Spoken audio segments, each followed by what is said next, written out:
ang Diyos gumagamit ng awa eh. Tama? Tama po. Tama po. Hindi ba naawa si Kristo dun sa magnanakaw? Nangako, sasama kita sa paraiso. Ba? Tama ba ako, Sis Luz? Tama po. Maawa yun?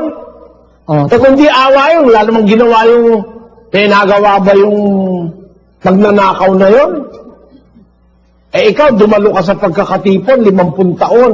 Siya hindi nakipagkatipon kahit minsan. opo. Baka ikaw, Sis Luz, kikita ka, nag-aabuloy ka eh. Siya walang inabuloy, nagnakaw lang nga siya eh. Pero naawa si Kristo sa kanya.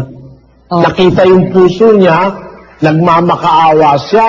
Sa paghihingalo niya sa krus, nagmamakaawa siyang nagsabi kay Kristo, Jesus, alalahanin mo ako pagdating mo sa iyong kaharian.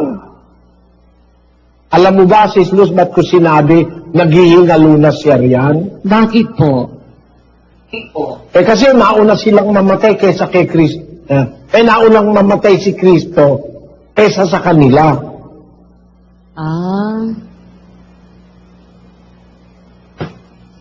Nauna siyang mamatay.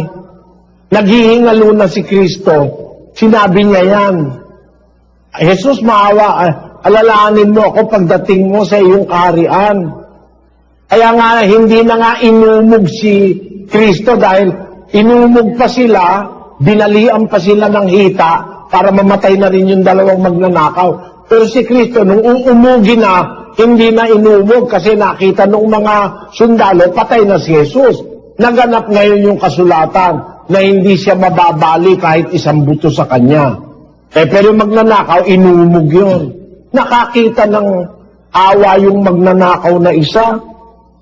Pinatawad ni Kristo sa krus at pinangakuan pang isasama sa paraiso.